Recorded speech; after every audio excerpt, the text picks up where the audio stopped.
Hi friends, I'm Tilak, you're watching Tech Maybe Unique, and today we're going to see about the Canva Sheets mobile overview. And if you're new to this channel, make sure to click on subscribe button below. We just quickly move on to the video. So now you can just easily work with Sheets on Canva. So they introduced the Canva Sheets. It's actually new. You can just see on the templates, click on the sheet or click on the plus symbol, just select the sheets. So I just directly go with the sheet. So now you can find the sheet. This is an overview video. So now you can see you can find the sheet has the rows and columns same as like a Google Sheet and a Microsoft Excel. So you have other designs, elements and text options. And although you have other more options, like if you're having a text options, you can see the action button on the bottom. Here you can pick all the things you just needed.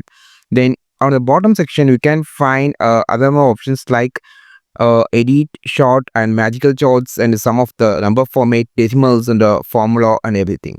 So it's so useful if you're just using Google Sheets or Microsoft Excel. You can just try this Canva Sheets on your mobile phone. I think this video helped you a lot. Like this video, share this video, subscribe this channel. We will meet our next video with super valuable content. This is Tilak signing off from Tech Maybe Unique. Have a wonderful day.